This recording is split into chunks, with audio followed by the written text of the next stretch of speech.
All right, so this lesson, you are actually going to do a project. So I'm just going to review some of the knowledge that you need to do it. So you're going to be building a shed, giving me dimensions, and you do need to be able to convert everything to the same unit, and they will give you more instructions on the assignment.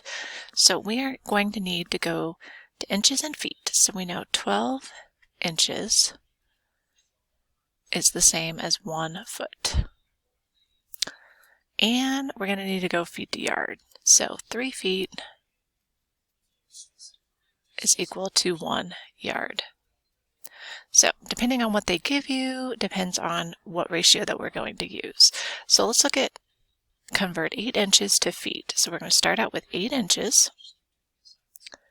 So what we're going to multiply by is, in order for them to cancel, if inches are on top, I need inches to go on bottom, and we're going to put feet on top. That's how you know where they go.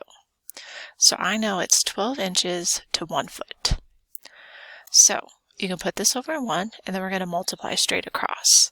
So you're going to get 8, 1 times 12 is 12, and so divide that out.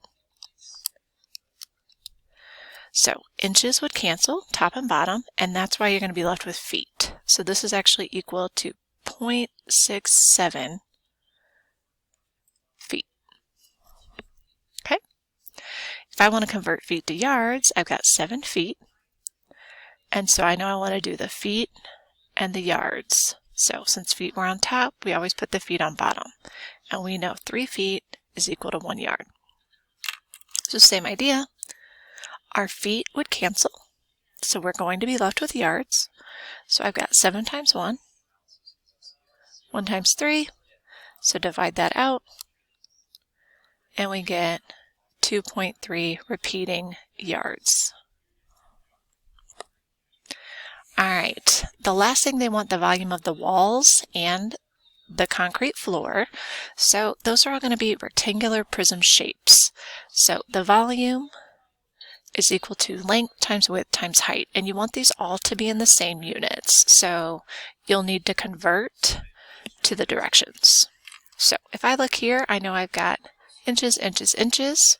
So then if I want to find the volume, we multiply 4 times 10 times 3, which is 120, and this is going to be cubic inches. So before you do your volumes on the project, make sure you convert everything to, they want yards, so convert everything to yards. So it would be cubic yards for your volume.